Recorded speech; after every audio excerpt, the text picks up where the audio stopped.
You guys, you ready? Yeah. Ready? All right, I'm ready. Bring Jared on first, Jeremy. Then I'm gonna bring you on. Okay. Okay. Hey, and Jeremy, if you could kind of get away from that bright, it's a light behind you that's shining. Yep. I just gotta change the angle. Okay. Here we go, Jared. All right, let's do it. Okay. All right. Here we go.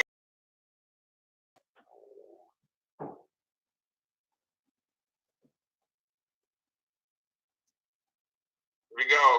5, 4, 3, 2, 1. You're on. Hey, this is Jared, and I'm back. Hey, listen, I'm your host of Warriors Quest, and I'm so happy and I'm so excited to do yet another show for Warriors Quest tonight. Man, this is going to be so exciting. I'm telling you, this is a must-watch broadcast tonight. Okay, one of the most interesting, one of the most exciting stories yet you're going to hear, and this is going to be so fun to tell. And I'm so glad you're going to have the opportunity to hear the story on Warriors Quest. Anyway, so what we have is we've got a very special guest. All right, and I'm not sure if you've ever had the opportunity to rub shoulders with him, or I don't know if you've ever had the chance to connect with him online, but I've got an opportunity to bring on this very special kidney warrior. His name is Jeremy Paraco, originally from the Philippines, but this warrior has been battling kidney disease, and he has a great story to tell. And I'm so glad to bring him on. Jeremy, thank you for coming on as my special guest. Welcome to Warriors Quest. Hey, thanks, Jared. You're welcome. Just as I told you before, this is a roller coaster of a story. One that entails almost dying, and I guess you could say, surprise, you've got kidney disease or kidney failure. Right. Okay. I mean, the way it started off as a central sterile technician. Worked my way up through my certifications and actually became a director in the OR. Oh, wow. Yep. And all that time working hard, doing 90 hours, 110 hours a week. Mm-hmm. Even coming in on Saturdays and Sundays just to finish my job. Wow, that's a lot of hours, brother. Oh, yeah. I have the fights with my ex-wife. Okay. But I moved down to Florida. I'm originally from New York City. I got all my certifications up here. Moved down to Florida and became I became an executive director down there for one of the largest hospital systems in Fort Myers. Okay. All right. That took me about 5 years to do, which normally takes about 10 to 15 years in a regular person's job experience. But anyway, no, not to pat myself on the back, but pat. When President Trump put up the mandate, when he said he was going to help the Veterans Administration. Yes. Okay. Help our boys with the Veterans Administration. And my phone rang about a week later. Wow. And I got hired on with the Veterans Administration. Wow, that's pretty exciting, Jeremy. So you're telling me that you got hooked on with the Veterans Administration? That's correct. I did 49 of the 50 states. Wow. But here's the story. I was up in Portland, Maine, working at the Andrews Pavilion. Or the Andrews Veterans Hospital. And what I did was basically an IT job. Okay. Where I was an implementation specialist. Basically, what I did was I was training the OR to do their tracking system, so we could we could bill the surgeries correctly. Uh-huh. Because if you really want to think about it, an average operation will cost anywhere from $80,000 to $115,000 a minute. Wow, The that's size of the hospital. that is insane to think about. That really is. That's crazy. Yeah, that's going from the doctor to the OR techs.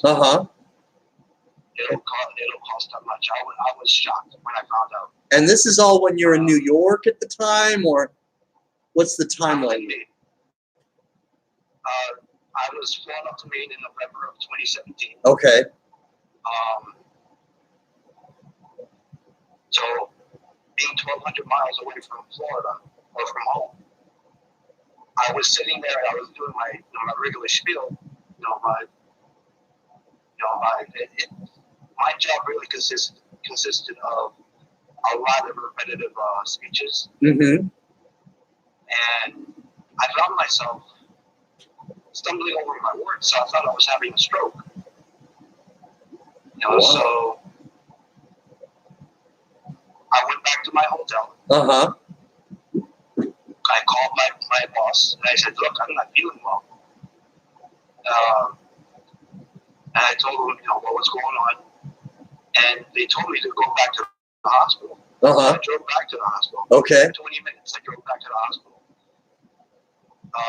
So thinking that it's hot, I had no idea, but as a civilian, they'll turn you away at the Veterans Hospital. So I was turned away. What? You were turned away? I was turned away. You got to be kidding me. No, I was turned. Why did they turn you away at that point? Because I was a civilian. They'll only treat you if you're a veteran. So I said, "Well, this is too much money. So I said, I'm gonna go home." I drove back home, ordered myself a pizza from Domino's and a soda. Mm-hmm. I should have died that night. I was literally at death's door. So wow.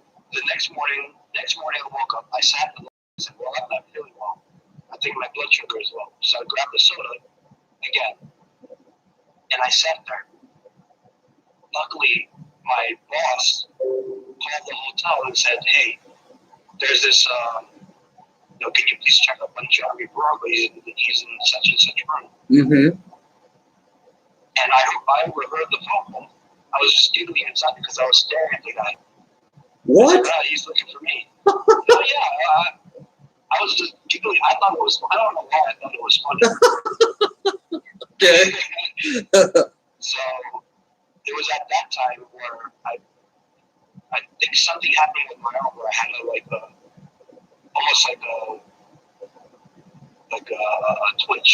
Uh-huh. Or a small, I jerked the emotion. Okay. Some sort of muscle spasm or something. Okay. Yeah, exactly. Yeah. So he looked at me and he called the ambulance. So ambulance came over. Of course, I kept saying, no, I'm fine. I was denying it. Well, lo and behold, when I was in the ambulance, they took me to the main general in Andros. All right. Maine. And I woke up. I had a catheter in my chest. What?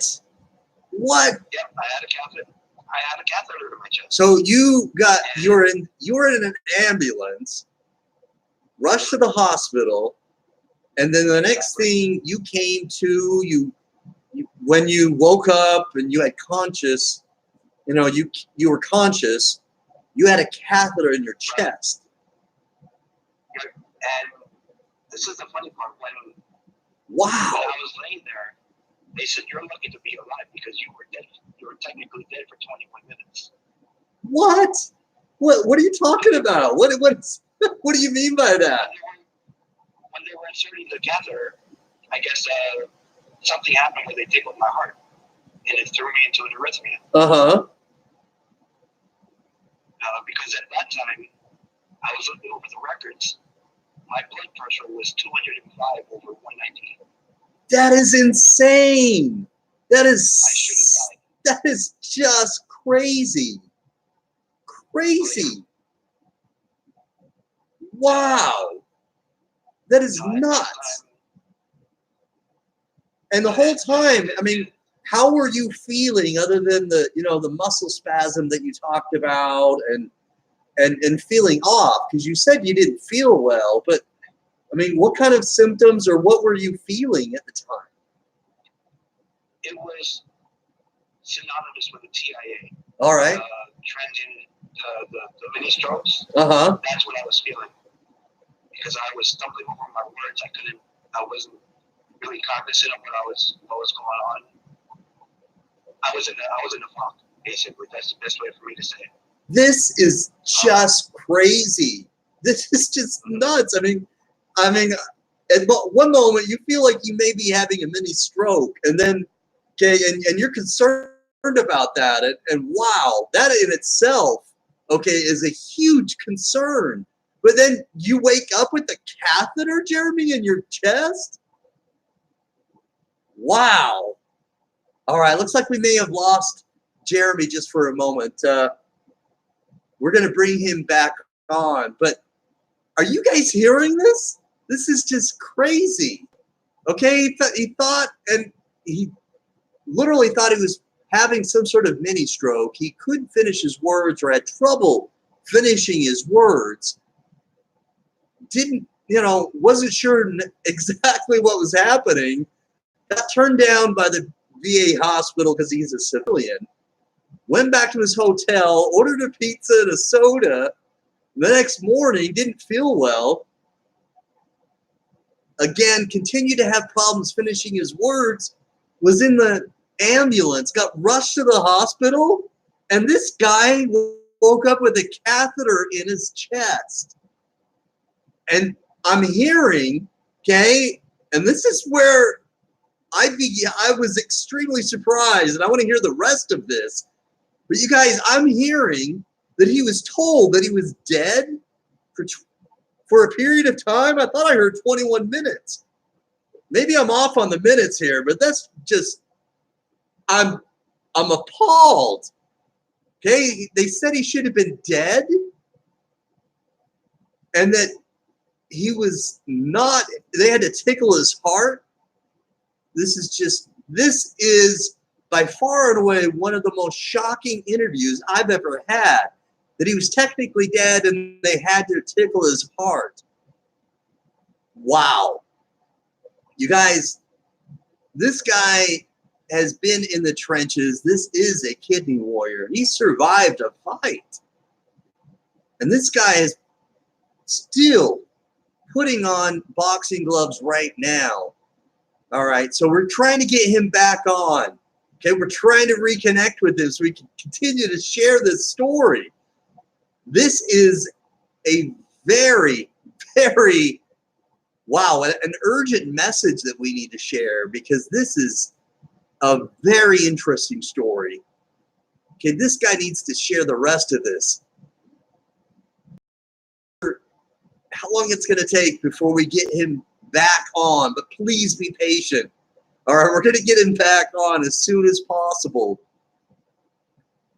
All right, so Jeremy, if you can hear, please continue to get back on and just log off, log back on so we can get you reconnected to share the rest of the story. He had started where he was working. He was in Maine for business. Was connected with his manager on the phone. Told him that he wasn't feeling well. And this has all unfolded while he was in Maine for business. And he was living in Florida, but then this has happened while he was in Maine for business. So, you guys, reach out in your comments, okay? And I want to hear from other people that may have had a similar experience. I want to hear from some other people while we're trying to get him reconnected that have had a similar experience. okay? Because this, having an experience where you were technically dead, and then you had to be brought back to life, and you had to have some sort of your heart tickled, is how he put it. Okay, and they probably had to do some sort of use some sort of machine to get him back.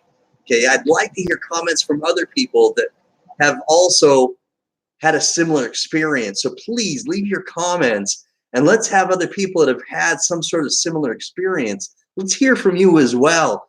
So that he has some sort of, has other people he can relate to. Okay, so it sounds like we may have him back. And that's great news, because we want to have the rest of the story told. Jeremy, I'm glad you're back. I want to hear the rest of this. All right, I'm having a hard time hearing your voice, your sound.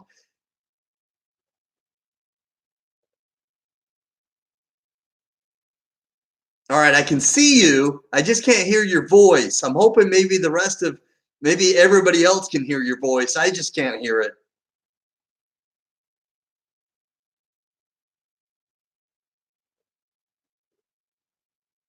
All right, looks like I lost him again.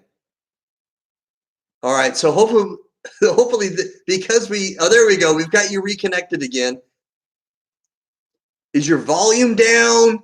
Can we have you turn your volume up on your phone, because I can't hear you at all?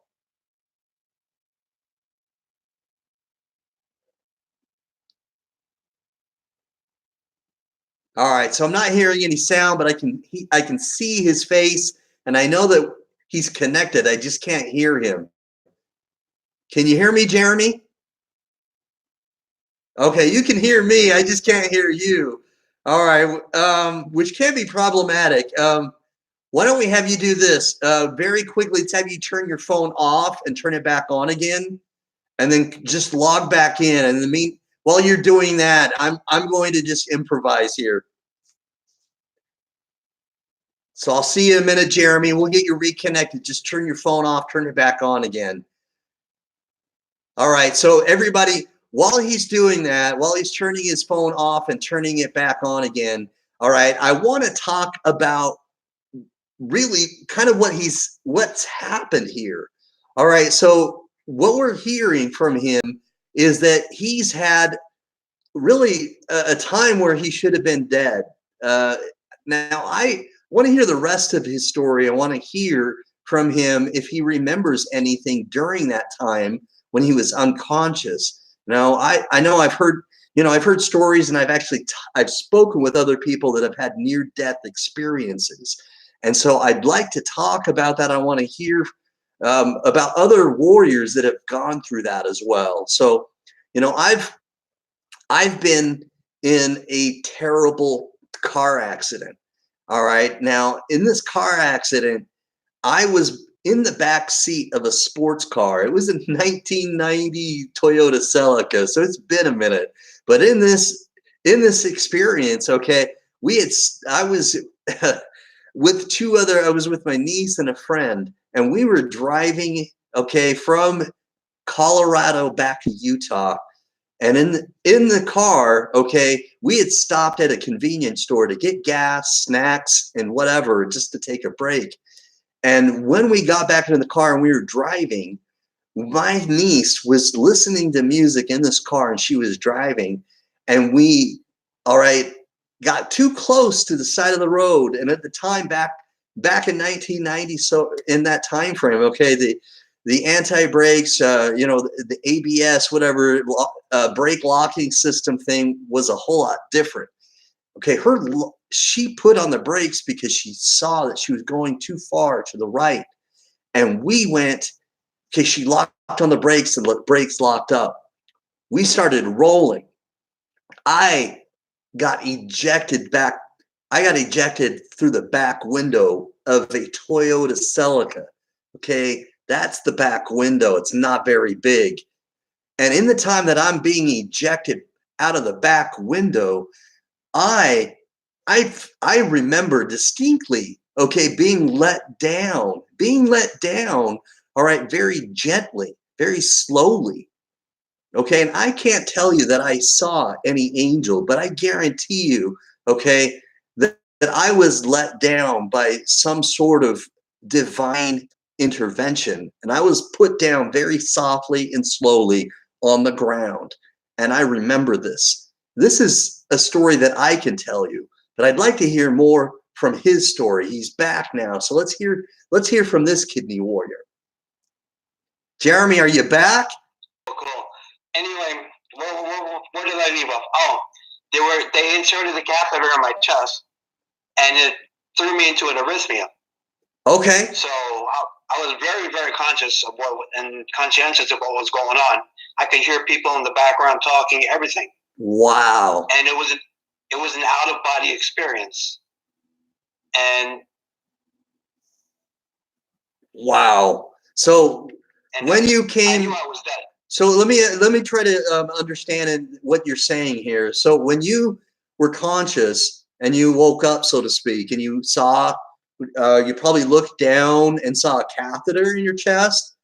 At this point, I could see people. I could see people working on me. okay, you could literally see people working on you. Exactly, and I could hear what they were saying. So you're saying that they're in the midst of some sort of, like, you're on an operating table? Well, yeah, in the ER. Wow. I was in the trauma, one of the trauma rooms. Wow. Yep. So I knew I was dead, and I remember just being in a very, very calm peace, I guess is the best way to say it. Okay. All right. And I knew I was dead.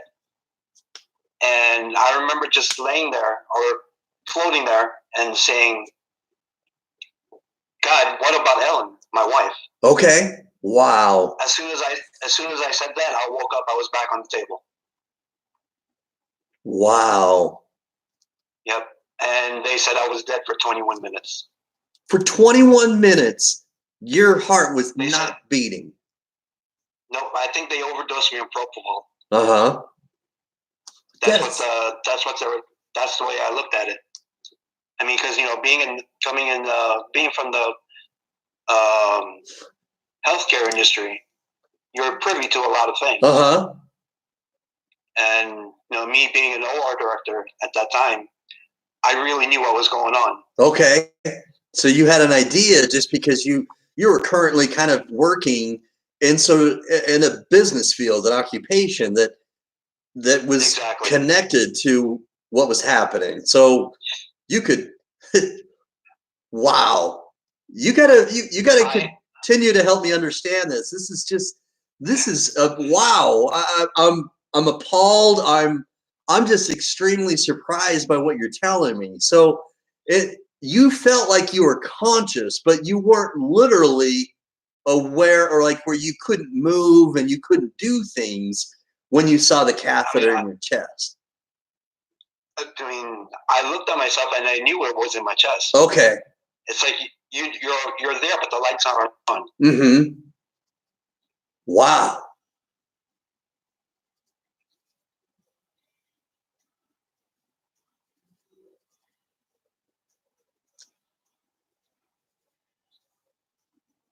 So were you scared? Can you kind of help me out and understand, so I can understand your emotions?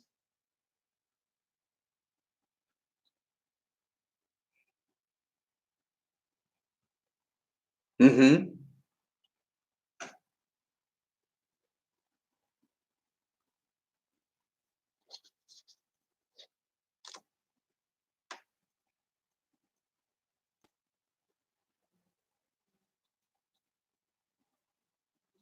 Okay. Wow. So Jeremy, I can't hear your voice again for some reason. Can you hear me?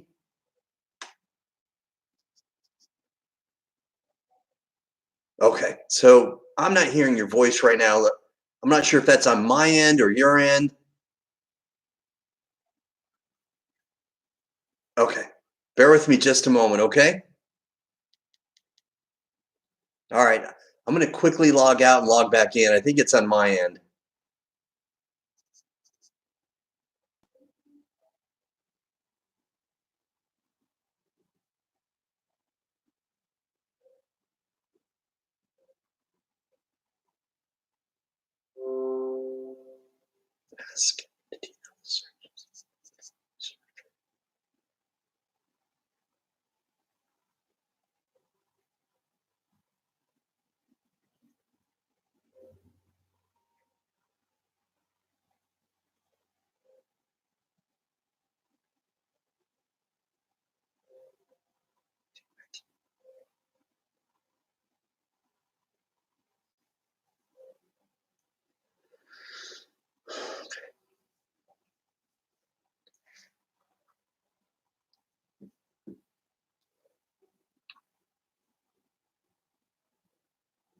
Can you hear me, Jeremy?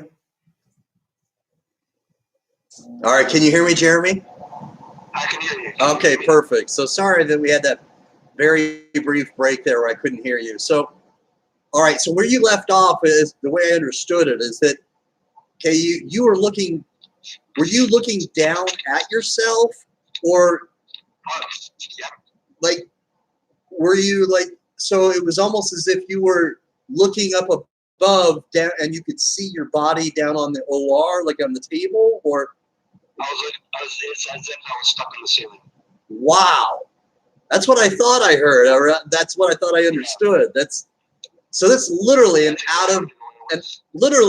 out of body experience, quite literally, because you could see yourself, whereas if you were almost like at the ceiling, and then you could see your body down on like an operating table. Exactly. Wow. What was funny was I knew I was dead. Uh-huh. And that's when I spoke to myself. I said, God, what about my wife? Uh-huh. What about Helen? And then in an instant, I was back on the table, looking up. Back in your body. Exactly. Wow. Exactly. And I know it's true because I felt it. Uh-huh. And I have the documentation from the hospital saying that they paddled me twice. Wow. I actually coded, and they had to paddle me twice. Wow, this is quite a turn of events here. I don't know that I've heard kind of an interview like this from another kidney warrior. This is very very unique, and I'm super excited you're telling this. So, did you know any of the doctors that were, doing any of the work on you because of your field or your occupation? Oh yeah, I knew the resident doctor. You did. So you knew him before. Mm-hmm. Okay. Because I interviewed him for the Veterans Administration. Uh-huh. Because not only was I working for the Veterans Administration, but I'm also a published contributor for Healthcare Purchasing News. Okay. So I was doing a sideline interview with him. Okay. And he told me, he said, Mr. Broker, we thought we lost you. Oh, wow. And I said, well, apparently you didn't because I'm here. Because I'm back.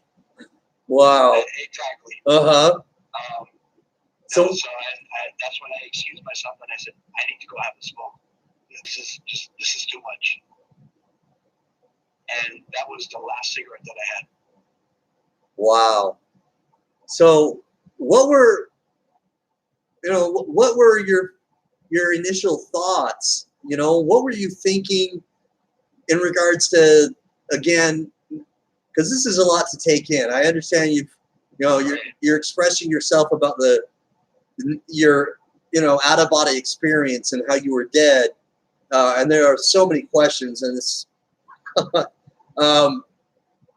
in regards to your thoughts and how you felt, but from my understanding, you have some fear because you're thinking about your wife at the time, and so that's when you asked God, "What about my wife?" So it sounds like you had some fear, or maybe not fear is the right word, but maybe you were concerned and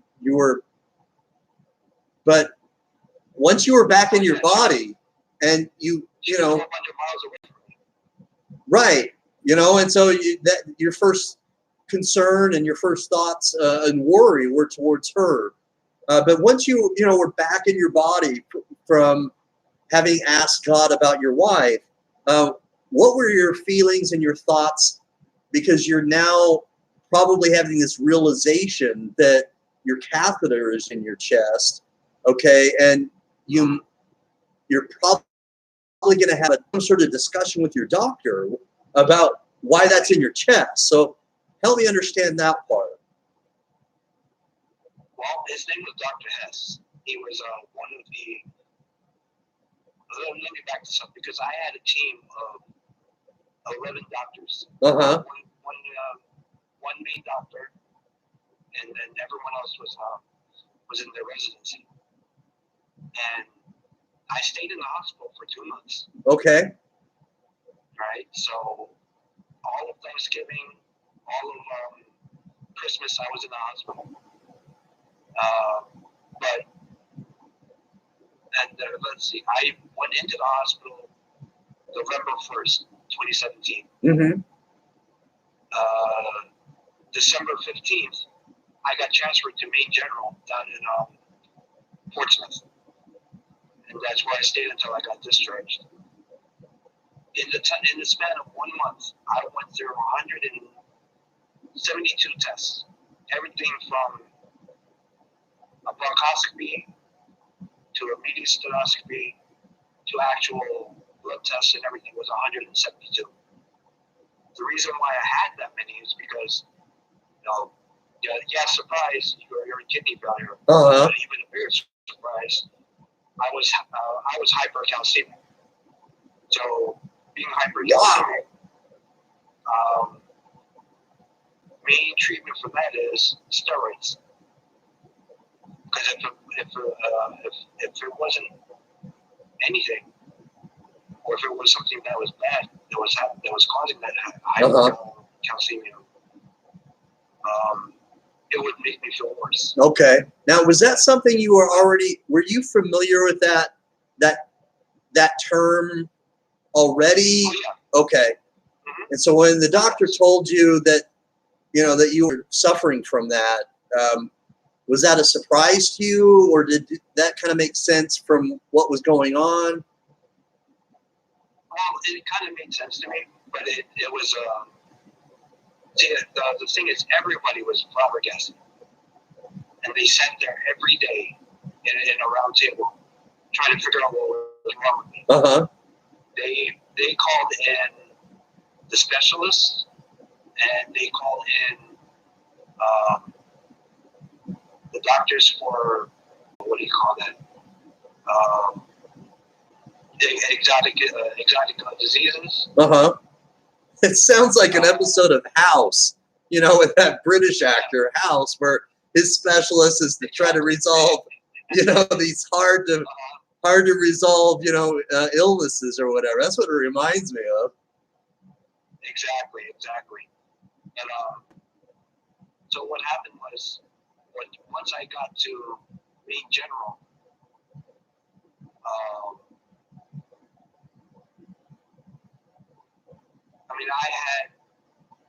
they did numerous MRIs on me because I had brain lesions that miraculously just shrank on their own and disappeared. It was all in my frontal lobe. So wow, that I'm saying was a miracle of God. That is a miracle of God. Wow. Because that's nothing to mess around with when you've got lesions near your brain. I mean, that can turn south. That can go south in a heartbeat. When you've got trouble in and around your brain. That's wow. The thing is, one of the doctors there were being very insistent on doing a brain biopsy on me. Okay. A hole in my head and taking a sample of tissue, and I just said, no, you're not gonna. I have enough holes in my head.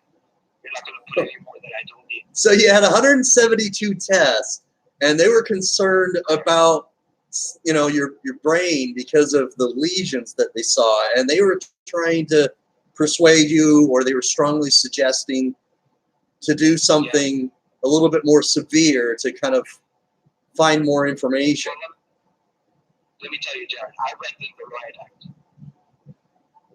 And I told him, I said, you see that plaque on my wall? Uh-huh. That's the patient's right.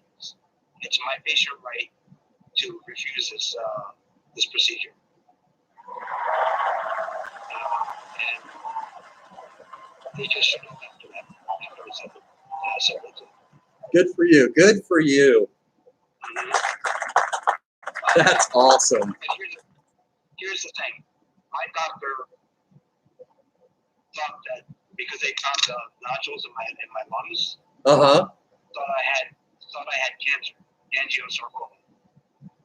Now, angiosarcoma has only a 7% survival rate. Uh-huh. And of course at that time I was heavily smoking, about a Okay. half a day. All right. So I was smoking, I was vaping, I was doing everything bad to myself. Okay. Everything but drinking and doing illicit drugs. Uh-huh. Those are the only two things I didn't do. Okay. Wine, whiskey, and women. That was me.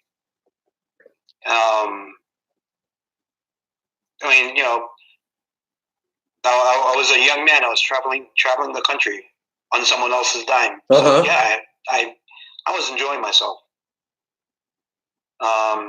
So in that time, my wife at that time came up to be with me for about a week,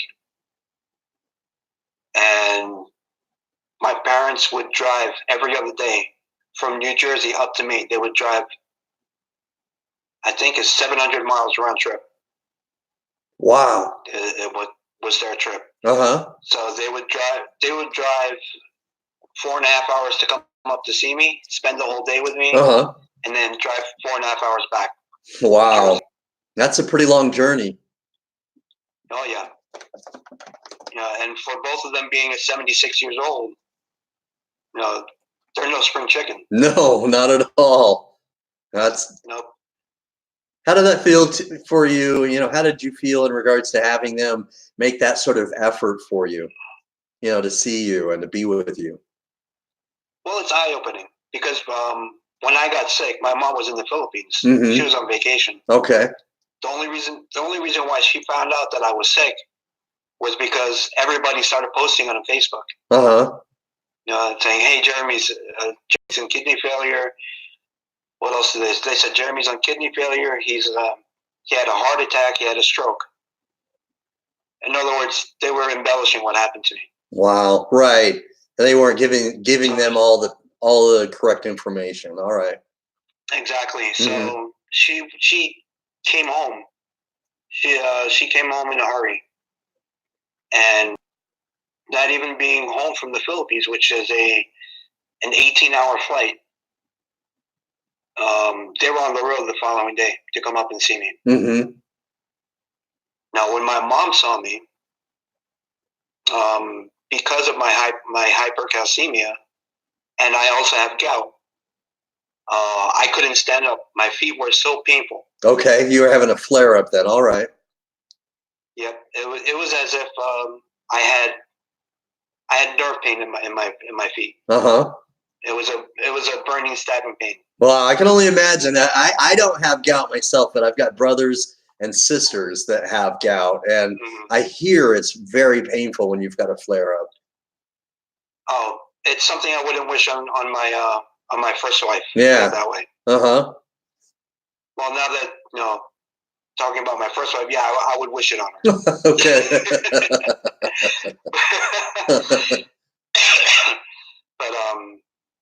But that's what happened to me.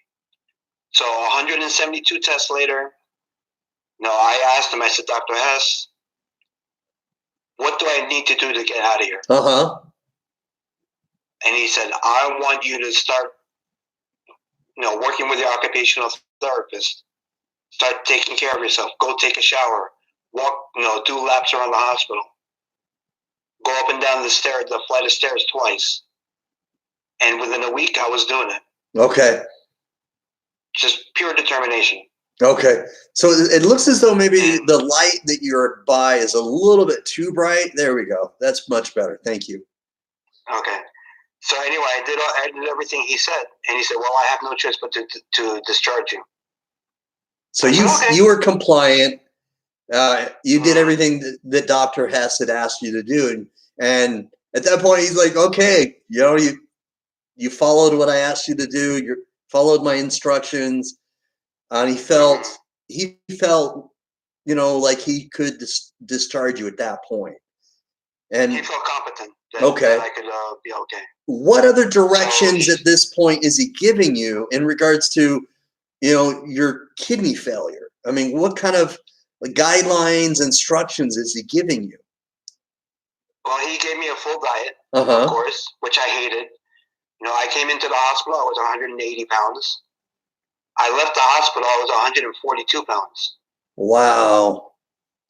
I lost 38 pounds. Wow. But that was a combination of the diet and the food that I didn't like. Right. Yeah. So they discharged me into the care of Memorial Sloan Kettering, of course, the number one cancer hospital in the world. And my doctor there, I told him, I said, "Doc, I don't feel sick." In the meantime, I went for a PET scan, which will light up if you have cancer, and it showed that I had cancer right in my chest. And I said, "Doc, what's going on?" And he said, "I'm going to do a study on you, and it's going to take some time, but this is one of those things where only time will tell." And I'm glad he said that, because everyone in the hospital was saying, put him on chemotherapy. And imagine doing 3.5 hours of dialysis one day and then doing 7 hours of chemotherapy the next day. Brother, that's just wow. That is just so much to put on your back. That's a lot to take in. So what I did was I made peace with God. I made peace with myself. And I said, "Doc, I'm not going to go through chemotherapy. I'd rather die. No thanks." And that was in the beginning of December last year. Okay. All right. So December 2018, you're making peace, and you're saying, "I do not want to do chemotherapy." Exactly. And I told my mom and my dad and my wife, of course, at that time we were still okay. Everyone was crying like a baby. But I was okay. I was at peace with it. December 15th, my oncologist calls me and he said, "Mr. Parroco, I had a very, very deep conversation with the pathologist, and I explained the case to them. We're reducing your status to a benign cancer." What? Yep. And because it had never metastasized, it never spread, it never grew. It just stayed as a polyp in my lung. Wow. I believe what he said, the medical term was a benign vascular anomaly. That is what he said it was. Wow. See.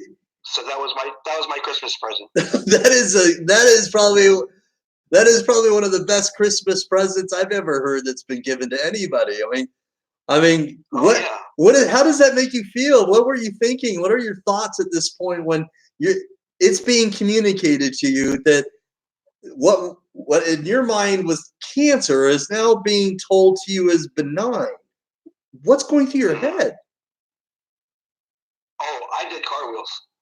I literally, if I could have done cartwheels, I would have done them all the way down in the front lawn. Yeah. How did that strengthen your faith, and how did that make you feel connected to God? Well, of course, it made me stronger. It made me feel stronger, and it gave me a better outlook on dialysis. That I can beat it. And of course, the first thing I asked my doctor, my oncologist, was, "Can I have that in writing?" Because the year previous, I tried getting on the transplant list, and I was denied because of that diagnosis of angiosarcoma. And he denied me. He said, "I'm not gonna kill you. You're already gonna be immunosuppressed, but if I clear you, I'm gonna be guilty of murder." Wow, that's pretty frank. Yeah. Wow. No, I don't blame him. Yeah. I don't blame him. Uh-huh. But I remember I was very bold at that time. And I told him, I said, "Dr. Gounder, I need to ask you a question. And I want you to be very frank with me." Okay. All right. And I said, "Do you believe in God?" He looked at me and frankly said, I don't have time to entertain that kind of crap. No. Well, he didn't say crap. He said, yeah, right. Okay. He said, I follow you. Okay. I catch your drift. And I said, "How dare you talk to me like that?" I said, "My faith is the only thing that's been making me survive this whole time that we've been together." And that was December 2nd. December 15th, he gave me a call. I was in dialysis when he gave me a call. And it just so happened that I had him on speakerphone, and my nephrologist was there to witness what he was saying.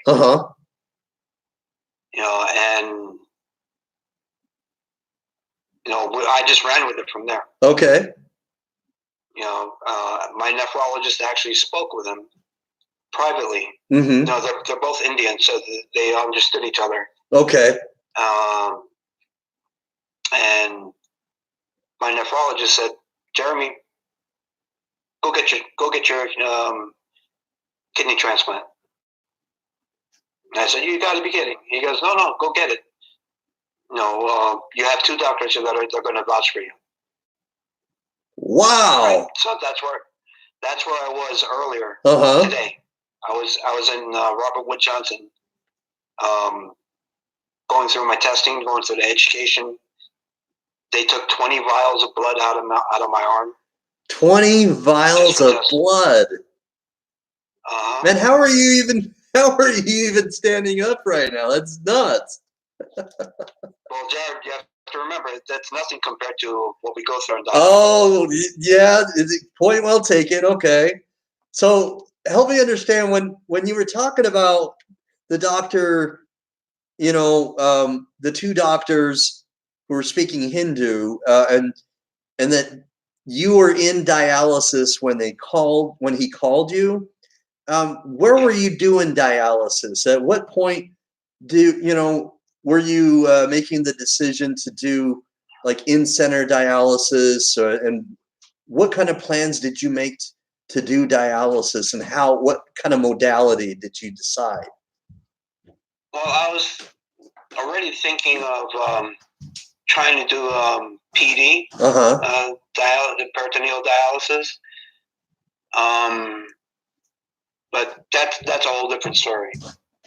I decided not to do it. Main reason was because I said, if anything goes wrong, I want to be in the center. Gotcha. And plus, I was already treating it like a part-time job. No, that's the running joke in my family. He went to work. He went to work. It is a job, though. I mean, it is a full-time job dealing with this. Every day you're fighting for your life. So I feel you. I can only imagine, this difficult journey that you've told me so far. I mean, this is, true and true. You've had a story of faith, and you've been able to tell a story that is, nothing short of miraculous, and so it is, just by you telling me the story strengthens my faith. Exactly. I mean, unfortunately, my faith wasn't strong enough to save my marriage. That's the only thing that I regret, that my wife took some personal stuff against my parents, and I haven't seen her since December 29th of 2017. Okay. That's the last time I saw her. All right. I'm sorry to hear that. Yeah. I am. I'm sorry to hear that's happened. No, thank you. I mean, I told her, I said, look, I'll pay for your ticket to come up here. Free of charge. Mm-hmm. And she just flat out denied it. Wouldn't even take offer. Wow. I'm sorry. Yeah. So in that time, again, I made peace with myself. I said, well, if she's not going to come up here, I'm going to make sure I stay happy. You know, and I said, God, just give me the strength to live. And I said, I don't want to be hooked up to the dialysis machine and be 50 years old. I want to get well again. So all this time, I had a former coworker from Florida found out what was going on with me. Uh-huh. And the funny thing is, her name is Stephanie. Her husband committed suicide right in front of her. Shot himself right in the head. And of course, she's friends with me on Facebook. And she called me up. She said, boss. She still called me boss. Okay. She said, I couldn't save her, but I'll be damned if I don't save you. Uh-huh. So even when I was going through my cancer scare, she had it in her head that she wouldn't fail me. So today I put her on as my living donor. Wow, that's awesome news. That is great news. That's fantastic to hear. I mean, what a testament of somebody who is doing something so selflessly. You know, somebody who's choosing to show compassion to somebody. I hope everything, works out for the best, that whatever test that your transplant hospital has for her, that she, passes everything with flying colors, because that's what I'm hoping for. Absolutely. And I asked her, I said, would you want to do the kidney exchange program? She said, I wouldn't think of not doing it. So yes, you still have my kidney. Uh-huh. And I said, well, okay, I'll take your kidney. Okay. And jokingly, I said, do you have a liver? And, of course, she laughed it off. She says, boss, you're always the one that's joking around like that. Yeah. And she calls me boss, as a term of endearment. Uh-huh. I was in a teaching hospital, and I treated her well. I taught her in the OR. She was an OR tech. So I taught her. I took her under my wing. Okay. That's why I always tell everyone, never underestimate who you're training, because you never know, that person can come and save your life. You never know. Right. Wow. You never know. Because I was out of touch with her for about 3 years. Uh-huh. And there she just popped up on my Facebook. So is that where is that kind of how you got reconnected again? Is because she saw like a post of yours on Facebook? Well, she heard it through the grapevine. Okay. All right. So you have mutual friends because of, business and stuff. Mm-hmm. Yeah, and I asked her, I said, Stephanie, what can I do? I mean, you're giving me a kid, you're giving me a second chance.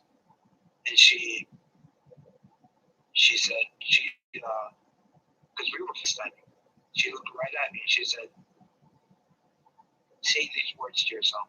And I said, what's that? She said, what would Jesus do? Amen. Praise God. So I said, what are you saying? She said, make yourself be an organ donor. Make your legacy live on. Mm-hmm. Use me as an example. And I said, okay. So that's how that story ended. That is a great story. Wow. Wow. I mean, so I went in today for my transplant education with a donor in my pocket. And my significant other now volunteered to be my backup. Okay.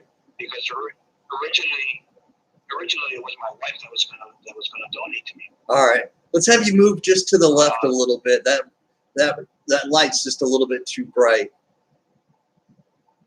Okay, that's much better. Thank you. So as I said, my wife was my original donor. But because of lack of education, her thought was, what if I need a kidney later on? What am I going to do? I can't take my kidney back from you. All right. I don't know.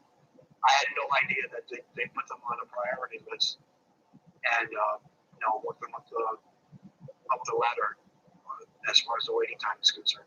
You know, you touched on something, and I want to talk about that just for a minute here. Is you talked about lack of education. Now, why do you think that there are some myths or misunderstandings in regards to how a living kidney donor, later on, why do you think that there are too many misunderstandings, or why isn't there enough education about living kidney donors? Well, the thing is, in this world of information that we're in, nobody does any research. That's the thing. No one does any research. I mean, we have YouTube videos. You can watch a kidney transplant on a YouTube video, which I've seen. I've seen it in person and also on a YouTube video. And that's the thing. Nobody takes the time to do the research. I mean, kidney disease is the number 9 leading cause of death in America. Yes, it is. Right. And I mean, 21 people die every day waiting for a kidney. And what's that other statistic? There's over 100,000 people yearly are listed on for a kidney. Yeah. I mean, the statistics are mind-boggling. They're alarming. Very alarming. Yep. And as I said, it's lack of education. I mean, I come from a family of healthcare workers. My mom's a retired nurse. I had an uncle who was a doctor. I have cousins who are nurses. We're from the Philippines. We're all healthcare workers. Okay. I was one. And none of us knew. Nobody knew. Nobody. And did they ever tell you, did the doctors ever sort of give you any indication that it was due to high blood pressure, or what maybe they determined was the cause of your kidney disease? Or was that still kind of... It was a cause of 2 separate things. Number one, I had gout. And when you have gout, the last thing you want to do is be in pain. I couldn't even put on a sock when I had a flare-up. Okay. So I turned to Aleve. I turned to medication. Gotcha. Okay. So it's some of the NSAIDs, that are leading to that. I understand. Yeah. And the thing is, when they were looking at my kidneys under the sonogram, my kidneys atrophied to the size, both of them were the size of a walnut. Oh, that's right. You had mentioned that before on some of the other shows. That's happened to you as well. Wow. Yep. And they said if they were going to take a biopsy, it would do more harm than good. So between the diabetes, hypertension, and the ibuprofen poisoning, I had granulated ibuprofen in my kidneys after they did a urine test on me. I was spilling ibuprofen. Wow. So that's how they knew. That was spilling ibuprofen. Wow. Yep, exactly. I mean, I was desperate for pain relief. Sure. I was popping 5 to 6 pills at one time.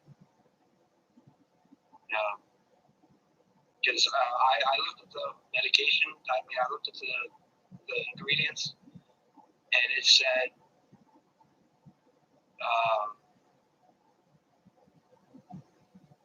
the active ingredient was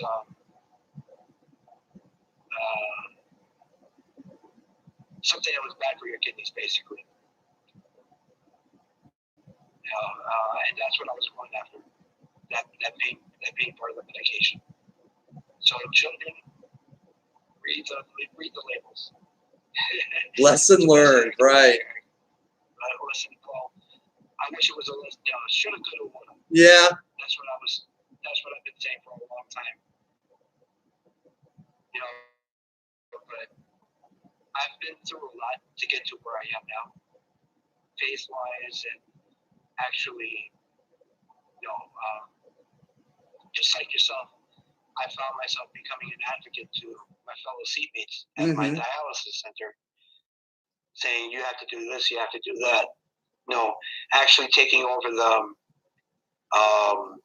my nutritionist job, telling them what to do, and actually taking over a little bit of my social worker's job duties as far as where to go for financial help. Like going to the American Kidney Foundation to have them pay for your Medigap, for your Horizon Blue Cross Blue Shield. Yeah. And they've told me, they said, you're taking our jobs away. I said, well, then you need to do more research and be more advocates for your job. That's all I can say. So why am I telling these people what to eat and what not to eat when you're the ones that get their lab works every week? Sure. Or every month. Why is that falling on my lap? And they just sit there, they scratch their head and they shrug their shoulders. Well, I really appreciate you coming on. We're nearing the end of the show here, Jeremy, but I got to tell you, this has been one of the most unique, one of the honest but most edifying spiritually stories that I've heard. I want to thank you because it is edifying and it has actually strengthened me. And I want to thank you for coming on and giving everybody else this story that hopefully other kidney warriors can be equally inspired and motivated like I have been tonight, because it is a very inspiring story. That's also what I do at my dialysis center. Is God said, be Christ-like, in your words and your work. Mm-hmm. And that's what I'm doing. I eavesdrop in some of our conversations in the waiting room. You can't help it. And I always jump in. I said, you know what? There's more to life than you actually think about. Mm-hmm. They said, well, what can I do? And I said, well, here's a scripture. Psalms 43:10 says, be silent and know that I am God. Amen. And they hear that and they said, are you a pastor? I said, nope, I'm no pastor. I just do my Bible. Wow. Very, very good. Thank you for sharing that scripture with us. And what kind of other advice do you have for other kidney warriors? And what would you say to someone else who is in the trenches with you, so to speak? There will be better days. Everyone goes through a slump. But no, not every day is going to be a great day, but there are better days. Of course, being in the chair, I hear people screaming and crying and everything because they're pulling too much water off and they're cramping. And I look at them and I said, what did you eat? You can't complain because you gained too much weight. You have no one to blame but yourself. And they said, Jeremy, we never see you going through cramps. I said, because I keep track of my weight. Okay. All right. Watch your salt intake, watch your water weight. Don't eat too much. Be careful. I said, every day or every year that you're on dialysis, you might as well erase 25% of your lifespan. That's deep. Because it's hard on your heart. Mm-hmm. If you're sitting there and you're crying and cramping because they're taking 4,000 cc off your body, mm-hmm. that's very hard on your heart. Yes. So you have no one to blame but yourself. Mm-hmm. That's, and they say, "Oh, well, I can do it." I said, "That's not what you can do. It's what your body can't do." mm-hmm. So the body is an incredible machine where it will heal itself, but only with so much. You can only take so much abuse. Well said. Well said. That's what I tell every other warrior. Once I see that they're starting to get a little bit depressed, it's all over the it's all over the boards. There will be better days. And a lot of them are saying, "Oh, that's a bunch of bullcrap, Jeremy." I said, "Look, I almost died. I'm a testament to my faith." And I said, "Think of it this way: if you believe in God, you believe in the supernatural, right?" And they're like, "Yeah, of course." I said, "Well, in this world of nature, God is above nature. So where the natural stops, the supernatural is over. Keep your faith." And I remember when I was in Maine General, they have a whiteboard mm-hmm. For them to take their notes, and that I came up with that. And you did that was your idea for them. And I wrote it on the whiteboard. I said, word for word, where the natural stops, God supernatural takes over. Mm-hmm. And it's the truth. It is the truth. That's why they call them miracles. Mm-hmm. That's what a miracle is. It is.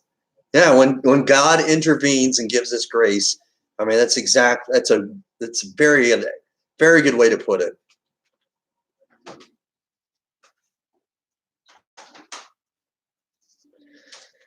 Well,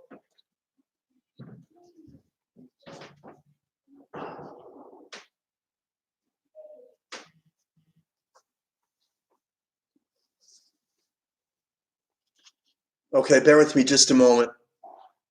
Not hearing you real well, so there may have been just a slight disconnect.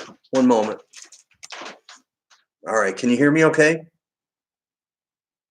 Okay. All right. So before I lost you, we were talking about how there are miracles, and you've given us a great description of a miracle. I mean, many things have happened where, the miracle of your lesions going away, the miracle, in my opinion, that you were alive because you were had an out-of-body experience and then came back after you were asking God about, your concerns. You've listed some miraculous things here, and you've got a strong connection. You want to do more because it sounds as if and help me if I'm not mistaken, that you feel as though you can do more. Has it given you a purpose, and that's why you feel that way?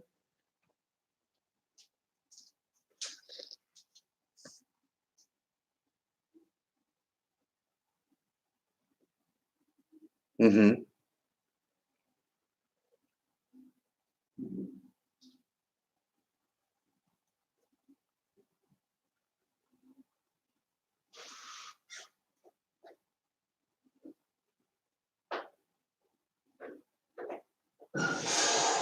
Right. It doesn't. Not at all.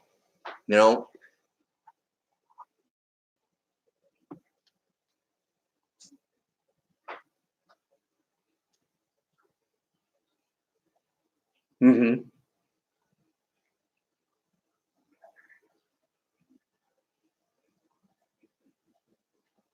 Wow. 7 years old. Wow. Mm-hmm. Okay.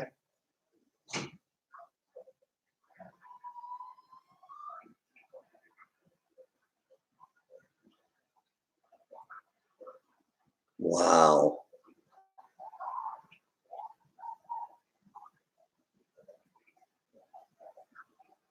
Sure it is. I can only imagine.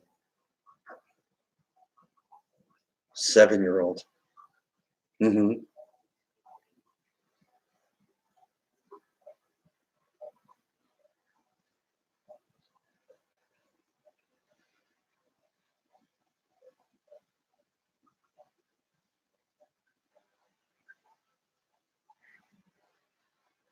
Yes, I do totally, wholeheartedly agree that in anything, if we can find a silver lining, it can extend our hope, and we can move forward in a more positive direction.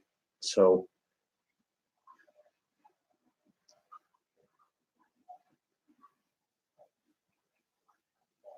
absolutely, yeah.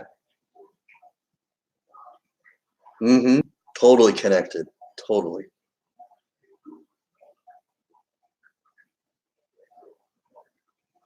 I would totally agree with you. I, I my faith is firmly grounded in doing action in connection with prayer. And I firmly believe that you've got to do more than just pray, and that when you do more than pray, God is going to move you in positive directions. And I believe that that there is no coincidence. That I that there are things that happen, and when they do, it's God has His hands in so many things, more than what we understand. And I firmly believe that. I firmly believe that. Yeah, He's all knowing, and and He is He's got a plan for you, and I'm I'm so very happy, and I'm very honored. If I'm trying to choose my words wisely, I'm honored and privileged to have been able to cross paths and have the opportunity to have you share your story with me. What whom would you want to give thanks to? What kind of shout outs would you like to do before the end of the show?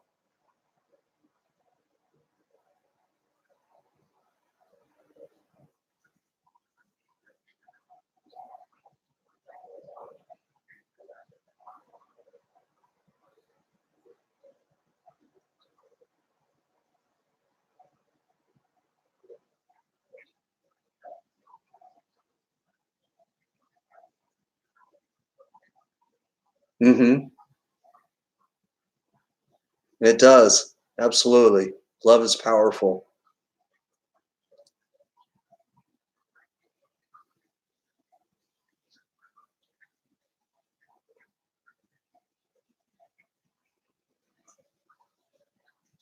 Mm-hmm.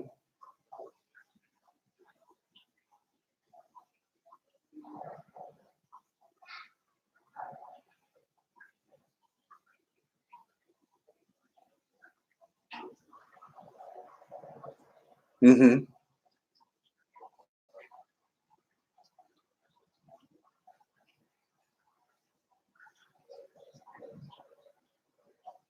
It's yeah. Yeah.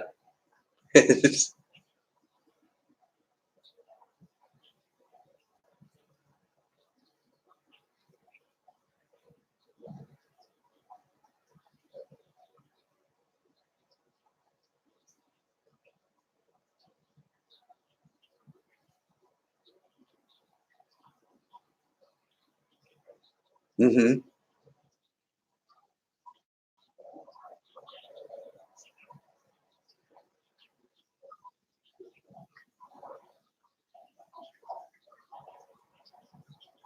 Yeah. Mm-hmm.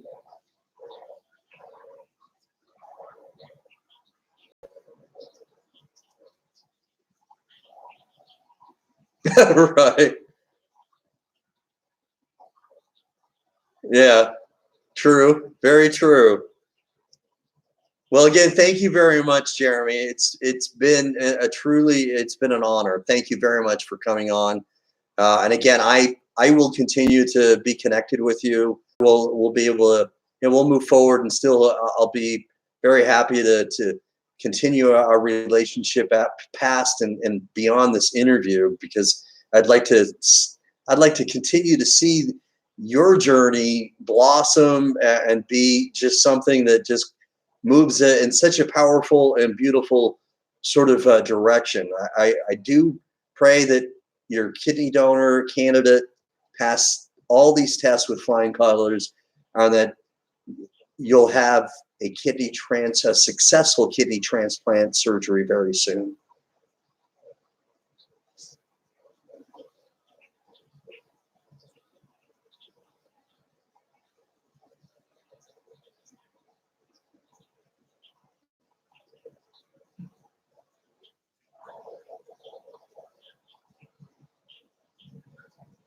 Mm-hmm.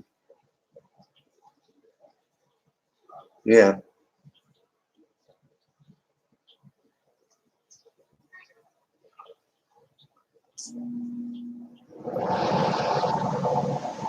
Yeah.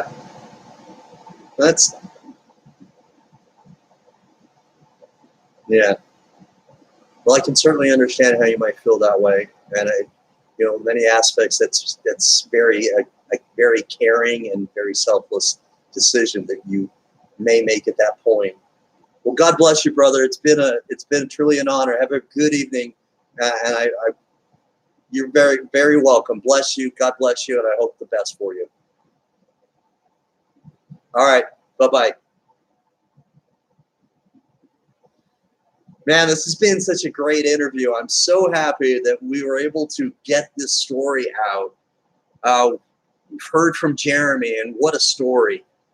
Please, share this message, share this story with as many people as possible, because it is a motivational story, a true miracle, okay? And God gives us miracles, and we have to make sure that people hear about the miracle, because it's a motivation. It can motivate people.